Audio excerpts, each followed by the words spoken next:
말씀 속에는 여러 가지 스펙트럼이 들어 있습니다. 여러 가지 층이 있어요. 그런데 오늘 두 가지만을 보도록 하겠습니다. 이 말씀이 어디에 위치하고 있느냐 하고 보면 다윗이 이제 왕위를 유다 왕국의 명실상부한 왕위에 앉게 됐어요. 그리고는 소위 말하면 논공 행상을 하는 자리죠. 공을 논해서 상을 나누어 주는 그런 자리예요. 그런데 그 자리에 이사갈 지파라고 하는 지파가 등장하고 있는 것입니다. 별로 잘 모르시겠죠. 이사갈이 무슨 뭐냐. 유다 지파는 들어봤고, 그죠? 레위 지파는 들어봤고 이런데 이사갈 지파는 생소한 지파예요. 그렇습니다. 이 지파는 별로 그렇게 뛰어난 지파, 사람들 사이에 유명한 지파는 아닌 것처럼 보여요. 그러나 사람들이 몰라준다고 해서 하나님마저 모르시는 게 아니에요. 여러분들이 이 자리에 앉아 계시다고 해서 목사가 다 이렇게 그렇지 않아요.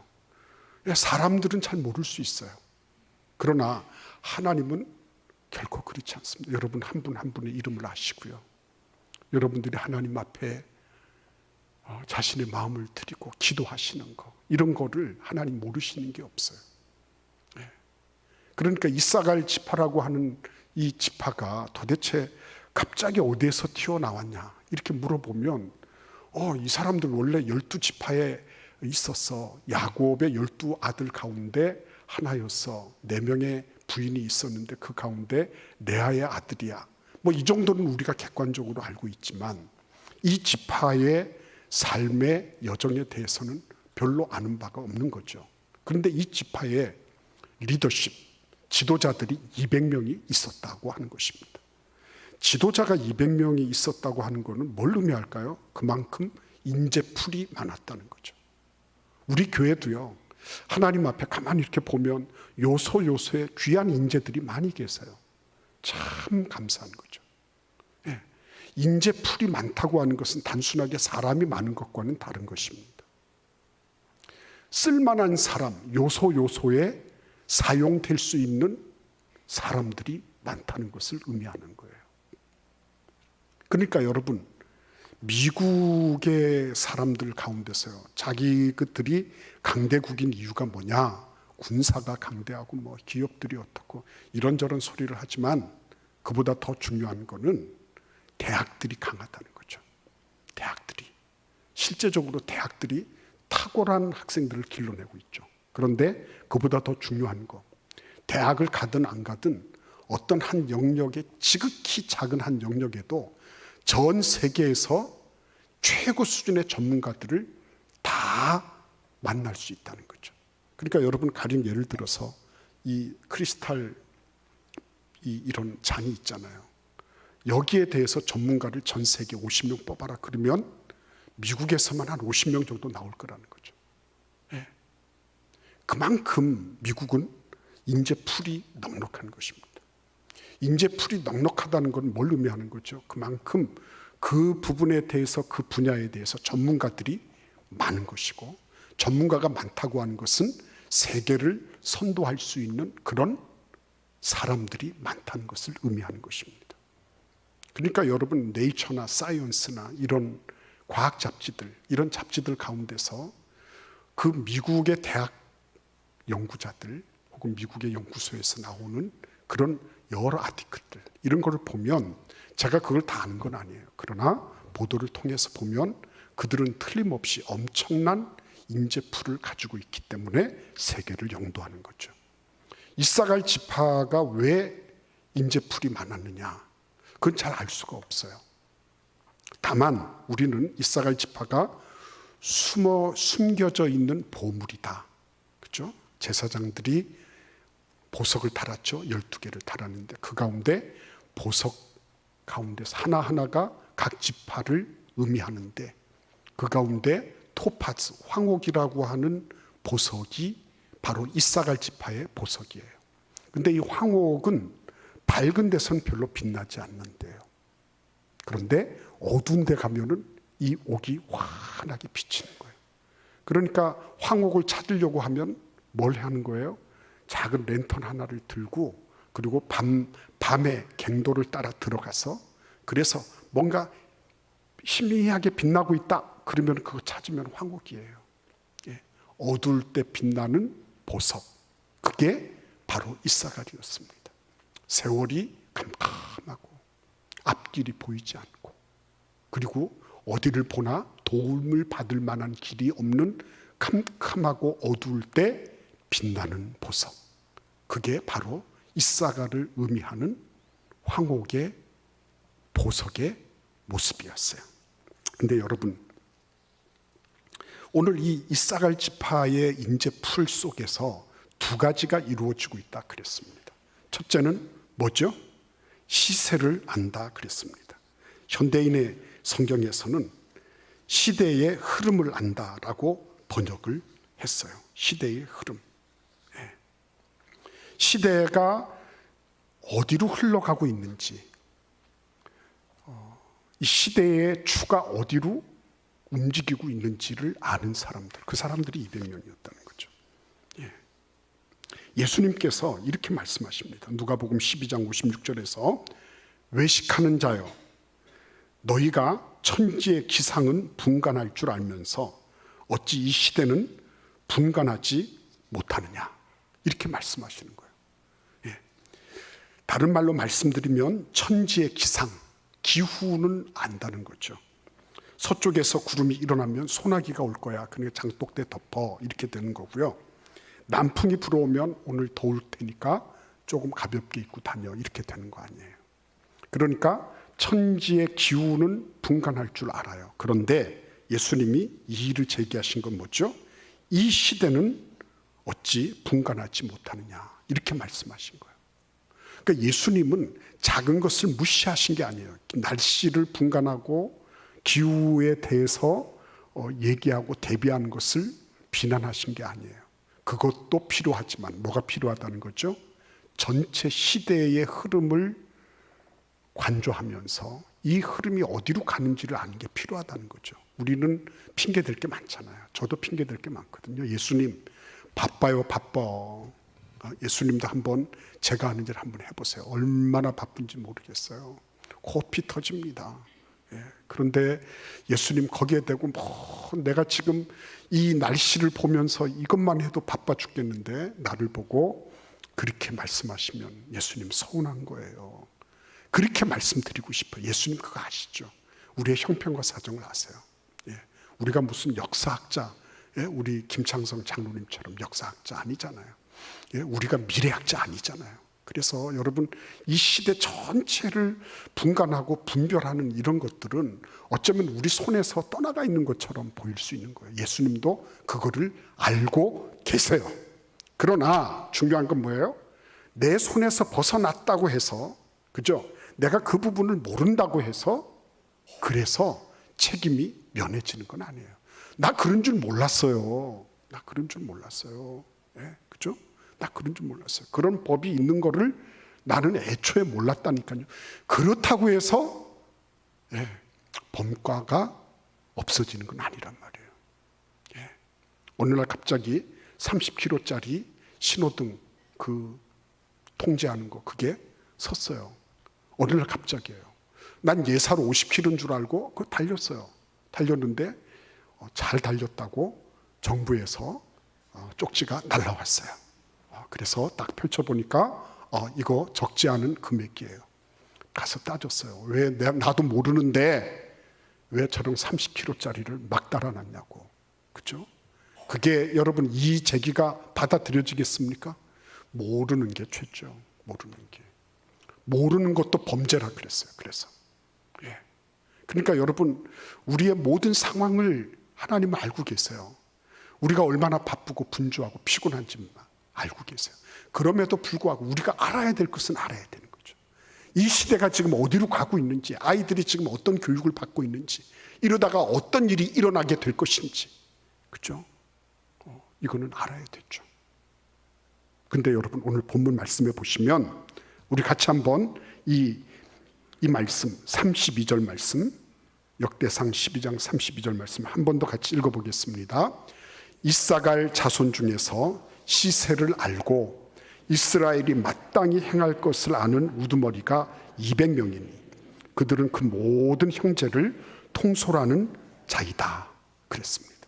이런 사람들이 자기 지파, 자기 이사갈 지파를 이끌고 있었다고 하는 말씀입니다. 여러분, 우리가 비록 바쁘고 힘들어요. 이사갈 지파의 지도자라고 해서 그들이 날마다 그냥 이 시대가 어떻게 갈까 이런 거를 걱정하고 있고 그걸 위해서 현미경도 갖다 대고 망원경도 갖다 대고 이렇게 하지 않았을 거예요. 그럼에도 불구하고 시간의 흐름이, 시대의 흐름이 어디로 가는지를 촉각을 곤두세우고 보고 있었다는 거죠. 우리 자녀들의 앞날에 대해서 생각하고 그들을 위하여 기도하고, 그리고 이 나라 이 민족이 우리 당대로 끝날 것이 아니기 때문에 미래의 나라가 어떻게 될 것인지에 대해서 생각하고, 그리고 그러한 눈을 키우고 있었다는 거죠. 매우 중요한 거죠. 내가 모른다고 해서, 몰랐다고 해서 책임이 없어지는 것은 아니더라. 그렇기 때문에 우리는 기어코 지금 현 시대를 바르게 이해하고, 그리고 두 번째는 뭐라 그랬죠?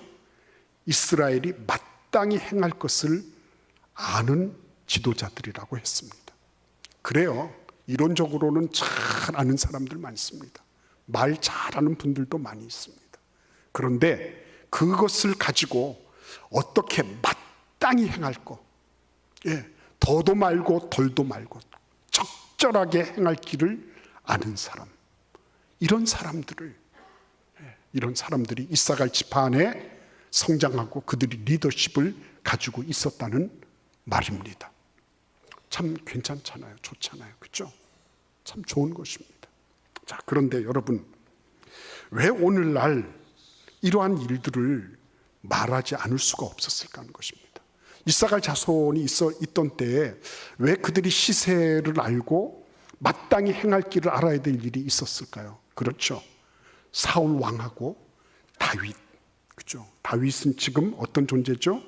사울 왕에게 대역죄의 누명을 쓰고 쫓기고 있는 도망자 신세죠. 그렇죠? 그러니까 이사갈 자손들은 사울 왕의 편에 설 건지 아니면 다윗의 편에 설 건지를 결정해야 했어요. 그냥 어느 날 갑자기 이취임식을 해서 거기에 참석해서 있는 것이 아니었습니다. 그들은 사울 왕은 어떤 사람이죠? 현재 권력이에요. 지금 실권을 쥐고 있어요. 지금 모든 생사 여탈권을 가지고 움직이는 사람이 사울 왕이에요.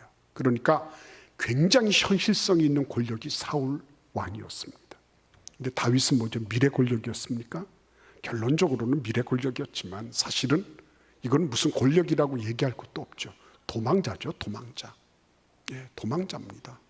이 사람은 앞으로 미래가 어떻게 될지 매우 불안하고, 그리고 앞으로의 삶에 대해서 뭘 보장해 줄 수 있는 길이 없는 사람이었죠. 그러니까 여러분, 참 어중간한 사람이죠. 이 사람이 한 가지 가지고 있는 게 뭐였습니까? 다른 거 하나도 없죠. 하나님 이외에는 아무것도 가지고 있는 사람이 있는 것이 없는 사람이었죠. 하나님의 손길이 그와 함께하고 있다. 요거는 분명했어요. 그러나 다른 점에 있어서는 다윗을 보고서 저 사람 편에 가서 서야 되겠다 싶은 생각은 터럭만큼도 들지 않는 그런 상황이었다는 거죠. 그렇죠? 그런데 이사갈이 어떻게 했죠? 시세를 이해했어요. 지금 시간이 어느 축으로 흐르고 있나? 시간은 어느 축으로 흐르고 있어요? 사울 왕에게로 흐르고 있습니까? 오해하시면 안 되죠. 여러분 꼭 기억하셔야 됩니다. 시간은 하나님의 시간인 것입니다. 하나님의 방향으로 움직이고 있는 것입니다. 지금 딱 보면 다윗은 새 분리해요. 지금 딱 보면 다윗에게서 무슨 희망을 건질 수가 없어요. 자기도 도망치기 바쁜데 누가 거기에 가서 함께 할 수 있겠습니까? 근데 다윗은 하나님 편에 서 있었어요. 그리고 하나님은 다윗에게 그 손길을 펼치고 계셨어요.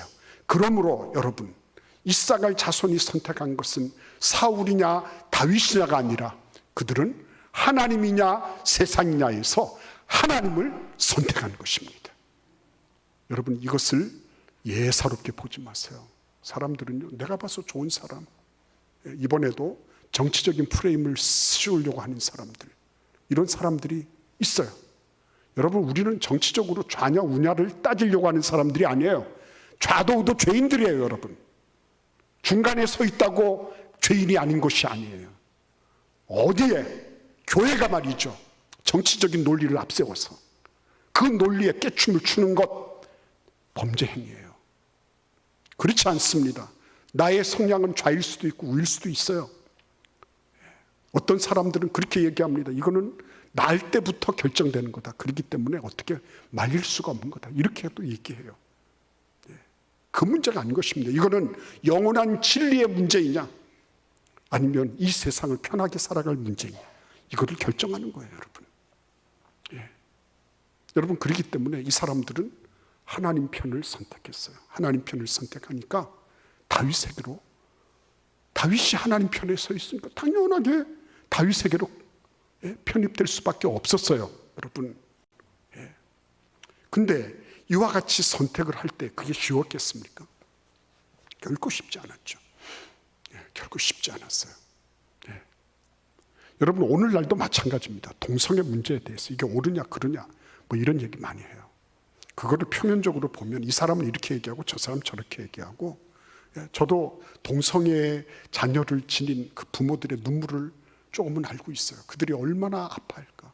근데 자식 이기는 부모가 없기 때문에 그들도 동성애 자녀들을 둔 부모 회 이런 걸 만들어서 자기 자녀들의 정당성, 합리성 이런 거를 자꾸만 얘기를 하려고 노력합니다. 그거는 그럴 수밖에 없어요. 그분들은.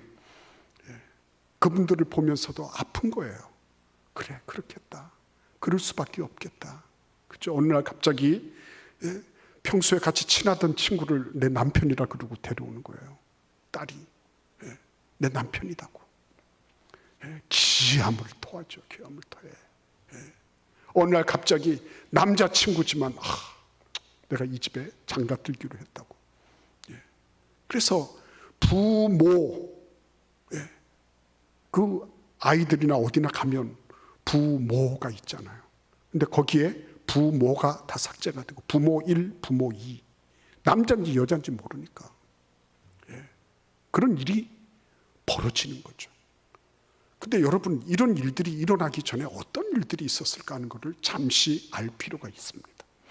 저는 역사학자도 아니고요, 제가 뭘 대단하게 뭘 많이 아는 사람은 아니에요. 그러나 기본적으로 상식적으로 보면요, 이건 68 혁명과 연관이 있어요. 68 혁명이라는 것은 1968년도에 프랑스의 캠퍼스를 중심으로 해서 일어났던 그런 어마어마한 학생 운동이었어요. 드골, 겉으로 볼 때는 드골 정권에 대해서 반대한 것이지만 이 물결이 전체 유럽, 심지어는 남미까지 다 퍼져나갔죠. 일본도 왔어요. 그런데 우리나라는 68 혁명이 일어나지를 못했어요. 이 68 혁명이라는 게 근본적으로는 겉으로는 반대하는 것에 반대한다, 금지하는 것을 금지한다, 욕망하는 것을 욕망하라 뭐 이러면서 그들이 마음대로 기존의 모든 권위 체계를 뒤집어 엎어버리는 그런 혁명 체계였습니다. 그러니까 거기에는 뭐 부모도 없고 뭐 선생도 없고 뭐 아무런 사회의 그 어떤 무엇도 권위로 두지 않는 거죠. 다 뒤엎어버리고 뭐만 있는 거예요? 다양성을 존중해라.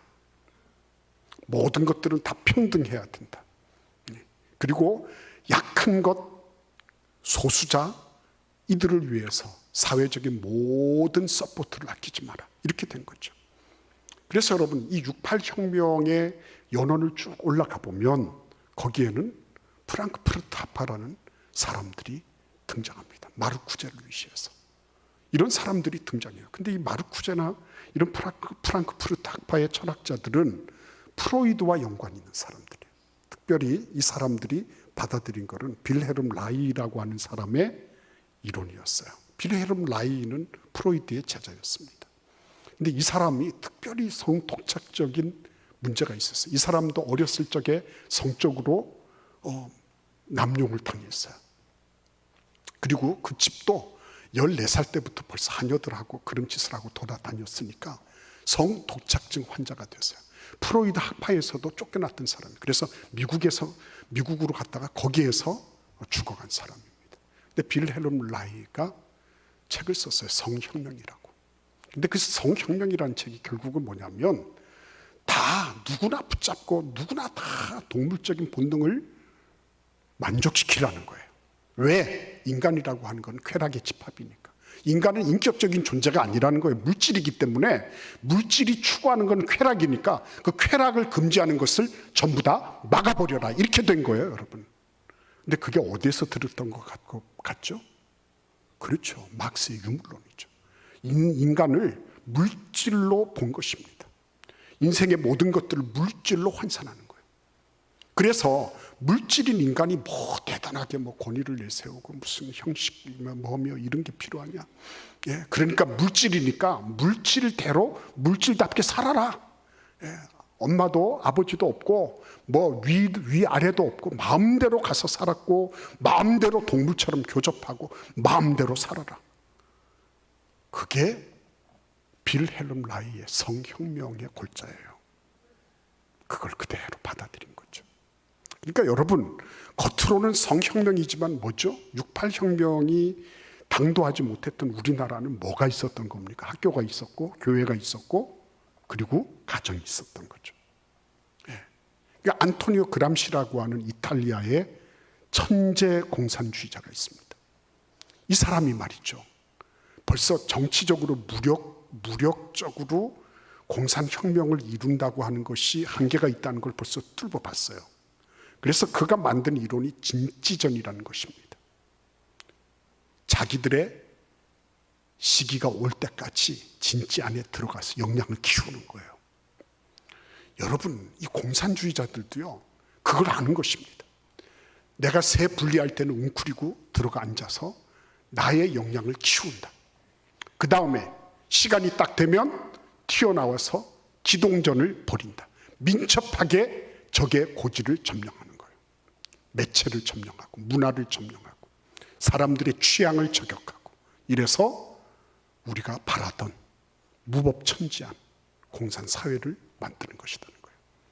그래서 여러분, 안토니오 그람시 한번 쳐보세요. 여러분들 빌헬름 라이도 여러분들이 들어가셔서 딴 거 이렇게 보지 마시고 이렇게 해서 쳐보세요. 그러면은 제가 지금 말씀드리는 거는 강단이기 때문에 굉장히 절제된 거라는 것을 아실 겁니다. 예. 이거는 정말 상상할 수 없는, 인간이 물질 덩어리인 거예요. 분자 덩어리로 끝나버리는 것입니다. 인간에게 무슨 영혼이 있어요? 인간에게 무슨 존엄이 있습니까? 아무나 붙잡고 아무렇게나 살아도 문제가 없는데. 근데 여러분, 그런 세월이 우리나라에도 지금 도래하고 있는 거죠. 지난 7월 달에 여기 영동 지원이라는 곳에서 어떤 여자 판사가 성전환 수술을 하지 않고도, 예, 남자인데 여자가 되고 싶어요. M인데 F가 되고 싶어. 그러면 이전에는 그거 잘라내고 그리고는 F로서 호르몬 주사를 했어요. 그래서 나올 때 나오고 들어갈 때 들어가도록 이렇게 했어요. 근데 그거 없이도, 성전환 수술 없이도 남자지만 여자가 될 수 있다. 그래서 사우나도 여자니까 마음대로 들어가고 여탕에, 라커룸에도 마음대로 들어가고 너희들 마음대로 해라. 그죠? 이렇게 돼버린 거죠. 근데 그게 우리나라 지금 법원에서 일어나고 있는 일이에요. 이들이 어떤 사람들인지 아시죠? 절에서 공부하고 그리고 프랑크푸르트 학파와 같은 이런 법 철학을 배웠던 사람들이에요. 그것을 그들은 선진화된 것이고 그들이 교양 있는 것이고 그게 가장 앞서가는 법리라고 생각하는 사람들이에요. 대법원에서도 드디어 나왔잖아요. 동성애 커플이 있어요. 그들이 서로 살아. 언제 어떻게 떨어질지도 몰라요. 그들끼리도 이혼도 하고 다 합니다. 근데 문제는 어디에 있냐면 이 사람들을 건강보험 측에서 의료보험 인정해 주라는 거예요. 왜? 이성 간의 사실혼이 있어서 남녀 간에 같이 사는데 그것도 다 받아주지 않느냐. 그러면 평등의 법칙에 어긋나는 거 아니냐는 거예요. 그렇기 때문에 평등하기 위해서 남자끼리 살고 여자끼리 살아도 건강보험 혜택을 줘야 된다. 이렇게 주장하는 거예요. 그러니까 판사의 망치나 노동자의 망치가 다 똑같다, 평등, 딱 이렇게 해버리는 거죠. 예. 여러분 정말 그렇습니까? 그래서 지금 우리나라는 이 파고가 어디까지 왔느냐. 학교는 벌써 무너졌죠. 아이들 학생 인권 조례라는 이름으로 교사의 인권이나 교사의 권위는 없어진 지 오래됐어요. 애들이 수업 시간에 자든지 뭐를 하든지 건드리면 어떻게 돼요? 학생들의 수면권, 휴식권을 방해한 것이 돼요. 예. 교사들의 수업권이라든지 이런 거는 없어진 지 오래됐어요. 그러니까 선생님들이 너무 허탈한 거예요. 수업을 준비했지만 듣는 애들이 없어요. 공교육이 다 무너졌습니다. 학교 교사의 권위, 그 선한 권위들이 다 없어졌어요. 예. 여러분 그것뿐입니까? 가정도 이렇게 동성애 파고가 지금 넘실거리고 있어요. 예. 이제는 부모도 누구도 없습니다. 마음대로 살면 되는 거예요. 그거 함부로 얘기했다가는 바로 법적으로 고발당하고 그리고 책임을 져야 되는 거예요. 그것뿐입니까 여러분? 교회는 어떻습니까? 교회는 성경을 성경으로 말씀을 전할 수 없도록 만들었어요. 이게 이렇게 되면 동성애는 하나님 보시기에 죄악이다. 그렇죠? 그래서 이런 동성애적인 이런 부분들을 예방하고 그들을 혐오하는 것이 아니에요. 그들도 하나님 앞으로 돌아와야 할 죄인이에요. 우리도 하나님 앞에 수시로 죄를 짓는 죄인이에요. 그래서 회개하고 돌아오라는 거죠. 근데 그런 말을 하지 못하도록 강단에다가 쇠기를 받고 재갈을 물리는 거예요.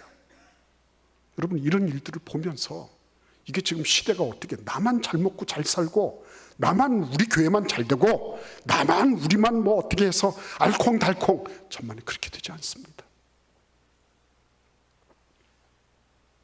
침몰하는 배 위에서 의자 고치는 것처럼요. 우리만 잘하면 돼. 우리가 이 의자 잘 고쳐서 앉으면 돼. 근데 지금 나라라고 하는 우리의 다음 세대라고 하는 그런 배는 점점 침몰하고 있는 거예요. 걔네들은 남자를 남자라고 부를 수가 없어요. 여자를 여자라고 부를 수가 없어요.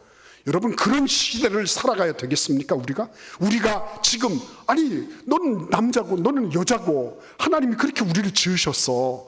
우리가 그와 같이 자기의 역할과 기능을 따라서 살도록 해놨는데 모든 사람 다 평등하고 다양성을 인정해야 되고 이러면서 그 배후로는 음험하기 짝이 없는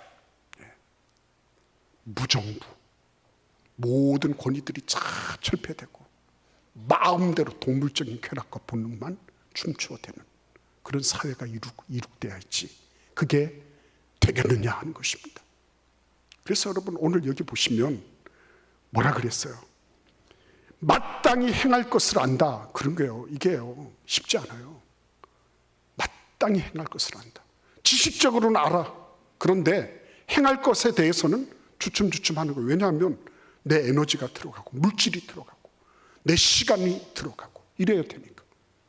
행함에 대해서는 다 맞아 막 고개는 다 세게 흔들죠. 세게. 그러나 막상 움직이자 그러면 움직이는 사람이 없어요. 막상 행하고자 하는 그런 일에 대해서는 그래 행해야지 네가 가라. 여러분 주님 앞에 이 사람들이요 마땅히 행할 것을 아는 배경에는 뭐가 있습니까? 이게 얼마나 중차대한 일인지 아니까 움직이는 거예요. 내 시간과 내 물질과 내 에너지를 다 들여서 움직이는 이유는 이게 얼마나 하나님 앞에서 중대한 일인가를 아는 거예요. 이게 나 자신만 잘 되기 위한 겁니까? 우리 새끼만 잘 되기 위한 것입니까? 이게 나라와 민족과 사회를 생각하는 그런 깊은 고민과 고뇌 속에서 이루어진. 그래서 내가 기꺼이 희생하겠습니다. 그렇죠? 내가 기꺼이 내 자신의 시간과 물질을 들여서 행동에 나서겠습니다. 그래서 존 레데콥이라고 하는 캐나다 정치 신학자가 있어요. 그분이 한 말이 있습니다. 우리의 꿈은 이상적이어야 된다. 그러나 우리의 행동은 현실적이어야 된다. 그냥 막 이렇게 막 고상한 말하고요. 어쩌고 저쩌고 이런 소리 할 그것만 하라는 것이 아니라 정말 필요한 건 뭐예요? 행동으로 옮겨라. 행동으로. 그래서 우리는 10월 27일 날 행동으로 옮길 것입니다. 이 행동으로 옮긴다 그러니까 우리 성시와의 어떤 장로님께서요, 버스 10대 한 대당 100만 원이거든요. 버스 10대를 내가 하겠습니다. 그래가지고 다 쾌척을 하셨어요.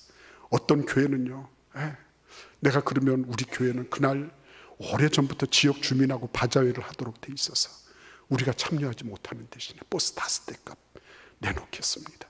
그래서 지금요, 다들 힘들고 어려운 미자립교회 개척교회 성도들도 함께 할 수 있도록, 그리고 어제 그저께는 코레일을 찾아갔습니다. 코레일 찾아가서 우리 어르신들이 편하게 갈 수 있도록 경로 우대석을 마련했어요.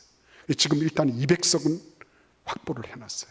그래서 더 이제 내일이 되면 더 교섭을 해서 더 많은 우리 어르신들이 참여할 수 있도록 이렇게 준비하고 있어요.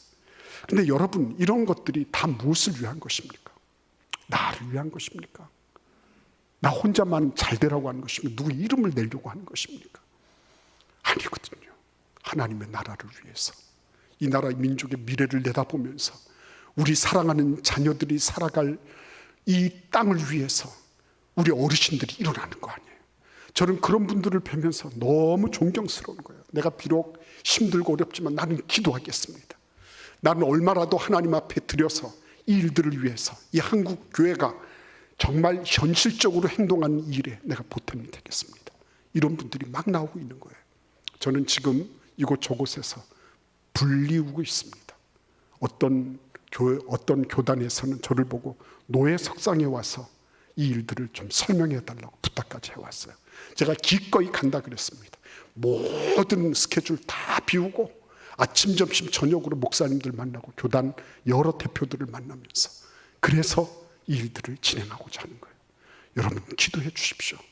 그리고 이 일을 위해서 여러분, 이게 하나님의 나라를 위해서, 하나님의 나라를 위해서, 하나님의 영으로 정말 우리를 다 살리셔서 하나님을 닮아가도록 만들어 놓으신, 하나님의 속성에 참여하도록 만들어 놓으신 인간의 모든 품격을 단지 세포로만 보고, 단지 물질로만 보고, 너희들은 쾌락을 충족시키는 벌레 같은 존재다고 보고 있는 이러한 물결에 대해서 한국교회가 일어나서 3.1운동처럼요, 3.1운동처럼 한국교회가 이 나라 민족을 지키고 향도하는 그런 귀한 은혜가 있기를 간절히 기원합니다. 우리 여러분 함께 기도할 수 있기를 바라요. 주님,